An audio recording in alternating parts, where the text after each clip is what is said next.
കഴിഞ്ഞ 24 മണിക്കൂറിനിടെ രണ്ടാം ഘട്ട ഡ്രോൺ ആക്രമണവുമായി പാകിസ്ഥാൻ അതിർത്തി കേന്ദ്രമാക്കി വന്നുകൊണ്ടിരിക്കുകയാണ്. നിലവിൽ 12 ഇത്തരത്തിൽ ഡ്രോൺ ആക്രമണമുണ്ടായി. ഈ ആക്രമണങ്ങളെയെല്ലാം ഭാരതസേന വളരെ കൃത്യമായി ചെറുത്തു തോൽപ്പിക്കുന്നതിന്റെ ദൃശ്യങ്ങളാണ് കാണുന്നത്. ഇപ്പോൾ രജൌരിയിൽ നിന്നുള്ള ദൃശ്യങ്ങളാണ് പ്രേക്ഷകർ കാണുന്നത്.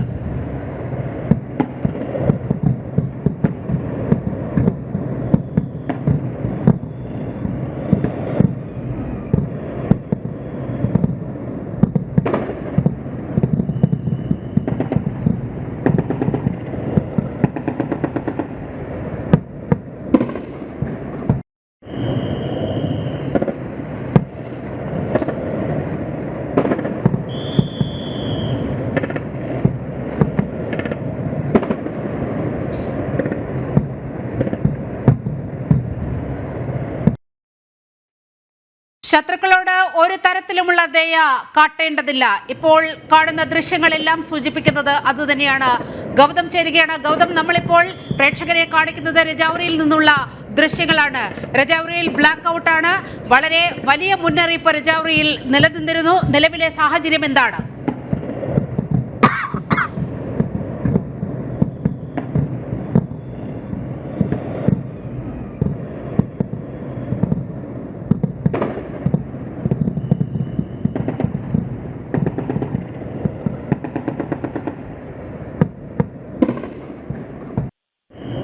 ജമ്മുവിൽ വീണ്ടും പാകിസ്ഥാന്റെ ആക്രമണം ഉണ്ടായിരിക്കുകയാണ്. ഇപ്പോൾ രജൌരിയിൽ നിന്നുള്ള ദൃശ്യങ്ങളാണ് കണ്ടുകൊണ്ടിരിക്കുന്നത്.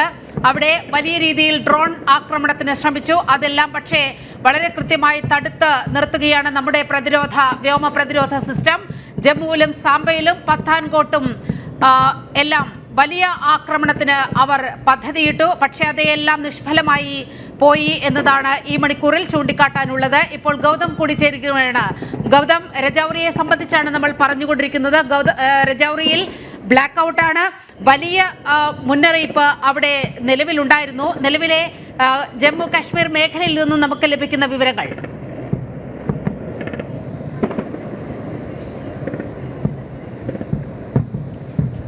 നീലിമ, തുടർച്ചയായ രണ്ടാം ദിവസവും പാകിസ്ഥാന്റെ ഭാഗത്ത് നിന്നും പ്രകോപനം തുടരുകയാണ്.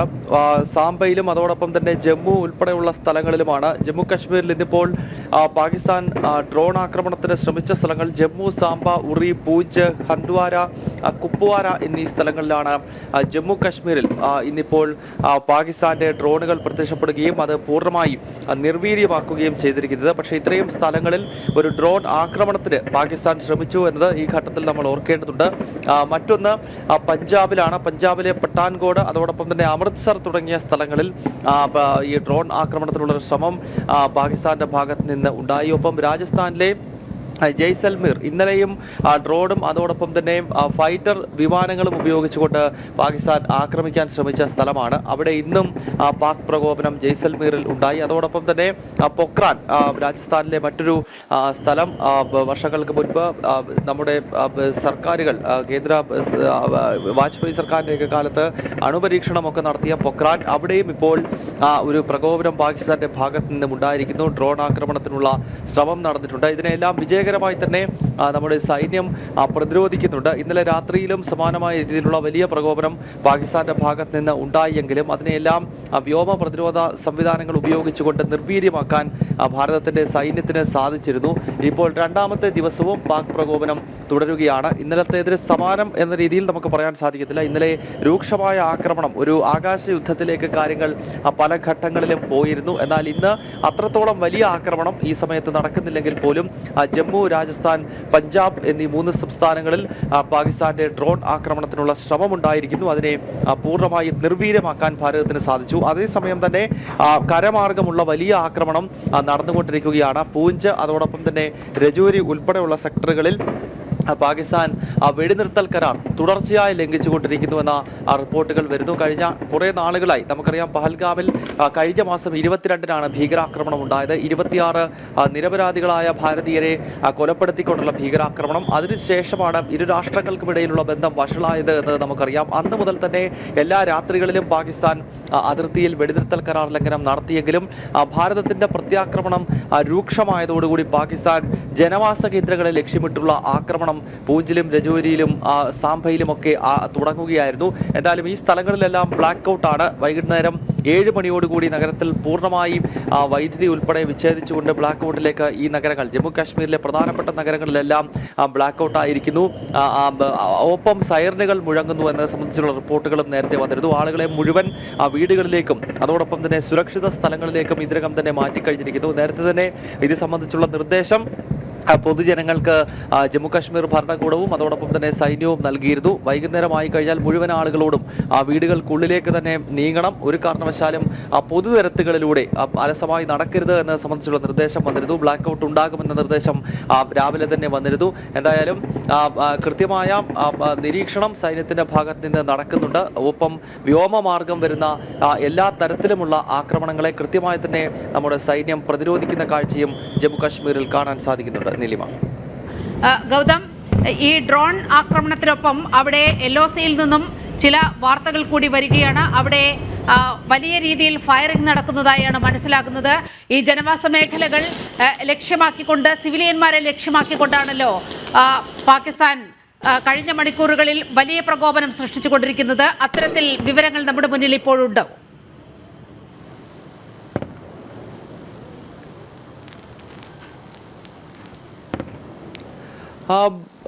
നീലിമ, ഇപ്പോഴും ഈ ജമ്മു കാശ്മീരിലെ വിവിധ ഭാഗങ്ങളിൽ നിയന്ത്രണ രേഖയിലും രാജ്യാന്തര അതിർത്തിയിലും പാകിസ്ഥാന്റെ പ്രകോപനം തുടരുന്നുണ്ട്. രൂക്ഷമായ ഷെല്ലാക്രമണം പല സ്ഥലങ്ങളിലും നടക്കുന്നു. അവന്തിപുര, പൂഞ്ച്, രജൌരി തുടങ്ങിയ സെക്ടറുകളിലെല്ലാം വലിയ തോതിലുള്ള ഷെല്ലാക്രമണം പാകിസ്ഥാൻ നടത്തുകയാണ്. ഏറ്റവും രൂക്ഷമായ ആക്രമണം പൂഞ്ചിലാണ് ഉണ്ടായിട്ടുള്ളത്. 2021 ഫെബ്രുവരി മാസം 25-നാണ് ഇപ്പോഴത്തെ വെടിനിർത്തൽ കരാറിൽ ഭാരതവും പാകിസ്ഥാനും തമ്മിൽ ഒപ്പുവെച്ചത്.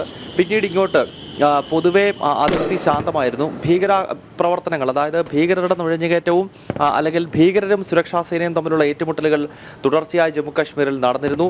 ഓപ്പറേഷൻ ഓൾ ഔട്ട് പോലെയുള്ള പ്രത്യേക ദൗത്യം രാഷ്ട്രീയ റൈഫിൾസും മറ്റും ഏറ്റെടുക്കുകയും അത്തരം ഓപ്പറേഷനുകൾ ജമ്മു കാശ്മീരിൽ തുടർച്ചയായി നടക്കുകയും ചെയ്തിട്ടുണ്ട്. പക്ഷേ അതിർത്തി പൊതുവെ ശാന്തമായിരുന്നു കഴിഞ്ഞ കുറച്ച് നാളുകൾ. 2021 ഫെബ്രുവരിയിൽ ഇരു രാജ്യങ്ങളും വെടിനിർത്തൽ കരാറിൽ സീസ് ഫയറിൽ ഒപ്പുവെച്ചു.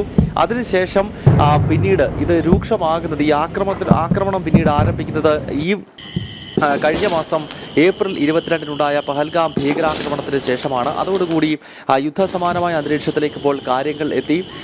ആദ്യഘട്ടത്തിൽ സാധാരണ നിലയിലുള്ള ഈ ഷെല്ലാക്രമണങ്ങൾ, അതായത് ജനവാസ കേന്ദ്രങ്ങളെ അല്ലാതെ ആകാശത്തേക്കൊക്കെ ഷെല്ലുകൾ പൊട്ടിച്ചുകൊണ്ട് പ്രകോപനം പാകിസ്ഥാൻ സൃഷ്ടിക്കുന്നുണ്ടായിരുന്നു. അന്നത് വലിയ തോതിൽ ഭാരതത്തെ എഫക്റ്റ് ചെയ്തിരുന്നില്ല. പക്ഷേ ഈ ഭാരതത്തിന്റെ പ്രത്യാക്രമണം ഭീകര കേന്ദ്രങ്ങൾക്ക് നേരെ ഉണ്ടായതോടുകൂടി പാകിസ്ഥാൻ ഭാരതത്തിലെ ജനവാസ കേന്ദ്രങ്ങൾ ലക്ഷ്യമിട്ടുകൊണ്ടുള്ള വലിയ ആക്രമണം അതിർത്തിയിൽ ഓരോ സ്ഥലങ്ങളിലും നടത്തുകയായിരുന്നു. പൂഞ്ചിലും രജൌരിയിലും ഇപ്പോൾ അവന്തിപുരയിലുമെല്ലാം വലിയ തോതിലുള്ള ഷെല്ലാക്രമണം പാകിസ്ഥാന്റെ ഭാഗത്ത് നിന്നുണ്ടാവുകയാണ്. കഴിഞ്ഞ ദിവസം ഒരു ഗുരുദ്വാര ഉൾപ്പെടെ തകർക്കുന്ന രീതിയിലുള്ള ഷെല്ലാക്രമണം പാകിസ്ഥാന്റെ ഭാഗത്ത് നിന്ന് ഉണ്ടായി.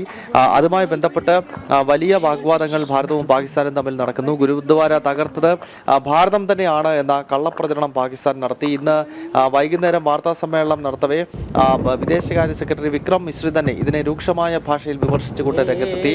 ഭാരതത്തിനകത്ത് മതസ്പർദ്ധ വളർത്താനാണ് ഇത്തരം കള്ളപ്രചരണങ്ങൾ പാകിസ്ഥാൻ നടത്തുന്നത് എന്ന വിമർശനമാണ് വിദേശകാര്യ സെക്രട്ടറിയുടെ ഭാഗത്ത് നിന്ന് ഉണ്ടായത്. എന്തായാലും രൂക്ഷമായ ഷെൽ ആക്രമണം അതിർത്തിയിൽ ഉടനീളം നടക്കുകയാണ്. അതുകൂടാതെയാണ് ഡ്രോണുകൾ എത്തിച്ചുകൊണ്ട് ഒരു വ്യോമമാർഗമുള്ള ഒരു ആക്രമണത്തിന് കൂടി പാകിസ്ഥാൻ ഇന്നത്തെ രാത്രിയും തുടർച്ചയായ രണ്ടാമത്തെ രാത്രിയിലും ലക്ഷ്യമിടുന്നത്. ഇന്നലെയും വലിയ തോതിലുള്ള ആക്രമണ പദ്ധതിയുമായി പാകിസ്ഥാൻ മുന്നോട്ട് വന്നുവെങ്കിലും അവരെ കൃത്യമായി തന്നെ പരാജയപ്പെടുത്താൻ നമ്മുടെ വ്യോമ പ്രതിരോധ സംവിധാനങ്ങൾക്ക് സാധിച്ചിരുന്നു. ഇതിപ്പോൾ രണ്ടാമത്തെ ദിവസം വീണ്ടും പാഠം പഠിക്കാത്ത പാകിസ്ഥാൻ ചില പരീക്ഷണത്തിന് മുതിരുകയാണ്. പക്ഷേ ദൃശ്യങ്ങളിൽ കാണുന്നത് പോലെ ആകാശ മാർഗത്തിൽ വെച്ച് തന്നെ ഈ വ്യോമ പ്രതിരോധ സംവിധാനങ്ങൾ ഉപയോഗപ്പെടുത്തിക്കൊണ്ട് കൃത്യമായി ഈ ഡ്രോണുകളെ വീഴ്ത്തിയിരിക്കുകയാണ്. അവന്തിപുരയിൽ ബ്ലാസ്റ്റ് നടന്നു എന്നത് സംബന്ധിച്ചുള്ള ചില വാർത്തകൾ ഇപ്പോൾ വരുന്നുണ്ട്. ഒപ്പം സൗത്ത് കാശ്മീരിന്റെ പല ഭാഗങ്ങളിലും ഇത്തരത്തിൽ വലിയ ശബ്ദങ്ങൾ കേൾക്കുന്നു എന്ന് പറയുമ്പോൾ അതിൽ നമുക്ക് മനസ്സിലാക്കാൻ കഴിയുന്നത് ആ ബ്ലാസ്റ്റ് എന്ന് ഉദ്ദേശിക്കുന്നത് അത് ചാവേർ ആക്രമണമോ അല്ലെങ്കിൽ അത്തരത്തിൽ സ്ഫോടനമോ ആയിരിക്കുകയില്ല. ഒരുപക്ഷെ ഇന്നലെയും ഇത്തരം ശബ്ദങ്ങൾ കേട്ടിരുന്നപ്പോൾ നമുക്ക് അറിയാൻ കഴിഞ്ഞത് അത് ഈ ഡ്രോണുകൾ വന്ന് പതിക്കുന്നതിൻ്റെ, അതായത് ഭാരതത്തിൻ്റെ വ്യോമ പ്രതിരോധ സംവിധാനങ്ങൾ ആകാശമാർഗം വെച്ച് തകർക്കുന്ന പാകിസ്ഥാൻ ഡ്രോണുകൾ വന്ന് പതിക്കുന്നത് വലിയ മൈതാനങ്ങളിലും അതല്ലെങ്കിൽ കൃഷിയിടങ്ങളിലും ഒക്കെ ആയിരിക്കും. അപ്പോൾ അത്തരത്തിലുള്ള വലിയ സ്ഫോടക ശബ്ദത്തോടു കൂടിയാകും ഇത് നിലത്തേക്ക് വന്ന് പതിക്കുക. അതിന്റെ വെസ്റ്റേൺ ബോർഡറിലുള്ള ഖത്തറിൽ നിന്നൊക്കെ അത്തരത്തിൽ വിവരങ്ങൾ വരുന്നുണ്ട് ഗൗതം. വെസ്റ്റേൺ ബോർഡറിലുള്ള ഖത്തറിലൊക്കെ പാകിസ്ഥാനി ഡ്രോണുകൾ സ്പോട്ട് ചെയ്യപ്പെട്ടു എന്ന വിവരം കൂടി പുറത്തു വരുമ്പോൾ ഇവർ വ്യാപകമായ ഒരു ഡ്രോൺ ആക്രമണത്തിന് തന്നെ ഇപ്പോൾ തയ്യാറായിരിക്കുന്നു. ഇന്നലത്തെ അപേക്ഷിച്ച് നമ്പറുകൾ കുറവാണെങ്കിലും അവർ ആ ഉദ്യമം അതുപോലെ മുന്നോട്ട് കൊണ്ടുപോകുന്നു എന്നല്ലേ ഈ അർത്ഥത്തിൽ ഈ സമയത്ത് മനസ്സിലാക്കേണ്ടത്? തീർച്ചയായിട്ടും അങ്ങനെ തന്നെയാണ്. അതായത് ഇന്നും ആ പ്രകോപനത്തിന് വലിയ തോതിൽ ശ്രമിക്കുകയാണ് പാകിസ്ഥാൻ. ഇപ്പോൾ അവന്തിപ്പുരയിൽ ഒരു പാകിസ്ഥാന്റെ ഡ്രോണ് വ്യോമസേന തകർത്തതായി മനസ്സിലാക്കാൻ സാധിക്കുന്നു. എയർഫോഴ്സിന്റെ ബേസ് ക്യാമ്പ് ആക്രമിക്കുവാൻ, അവന്തിപ്പുരയിലെ ബേസ് ക്യാമ്പ് ആക്രമിക്കുവാനുള്ള ശ്രമമാണ് ഈ ഡ്രോൺ നടത്തിയത്. ആ ഡ്രോണാണ് ഇപ്പോൾ പൂർണ്ണമായി തന്നെ തകർത്തിരിക്കുന്നു എന്നത് നമുക്ക് മനസ്സിലാക്കാൻ സാധിക്കുന്നത്. അവന്തിപ്പുരയിലെ എയർഫോഴ്സിന്റെ ബേസ് സ്റ്റേഷനിൽ ലക്ഷ്യമിട്ടുകൊണ്ടാണ് ഈ ഡ്രോൺ വന്നത്. അതിപ്പോൾ പൂർണ്ണമായി തന്നെ തകർത്തിരിക്കുകയാണ്. ഇത് ജമ്മു കാശ്മീരിൽ മാത്രമല്ല, പഞ്ചാബിലും അമൃത്സർ ആക്രമിക്കുവാൻ വേണ്ടി അത്തരത്തിൽ അമൃത്സർ നഗരം ലക്ഷ്യമിട്ടുകൊണ്ട് ഡ്രോണുകൾ വന്നിട്ടുണ്ട്. അത് തകർത്തതായി മനസ്സിലാക്കാൻ കഴിയുന്നു. ഒപ്പം രാജസ്ഥാനിലെ ജയ്സൽമീറും അതുപോലെ പൊക്രാനും അടങ്ങുന്ന സ്ഥലങ്ങളിലും സമാനമായ രീതിയിലുള്ള ഡ്രോൺ ആക്രമണത്തിന് പാകിസ്ഥാൻ പദ്ധതിയിട്ടു. ഇതെല്ലാം പൂർണ്ണമായി ജമ്മുവിൽ വീണ്ടും പാകിസ്ഥാന്റെ ആക്രമണം ഉണ്ടായിരിക്കുകയാണ്. ജമ്മുവിലും സാംബയിലും പത്താൻകോട്ടും ജയ്സാൽമീറിലും അമൃത്സറിലുമൊക്കെ പാകിസ്ഥാന്റെ ഡ്രോൺ ആക്രമണം ഉണ്ടായിരിക്കുന്നു. ഗുജറാത്തിന്റെ അതിർത്തി പ്രദേശങ്ങളിൽ നിന്ന് പോലും ഇത്തരത്തിൽ വാർത്തകൾ പുറത്തുവരുന്ന മണിക്കൂറുകളാണ് കടന്നുപോയിക്കൊണ്ടിരിക്കുന്നത്.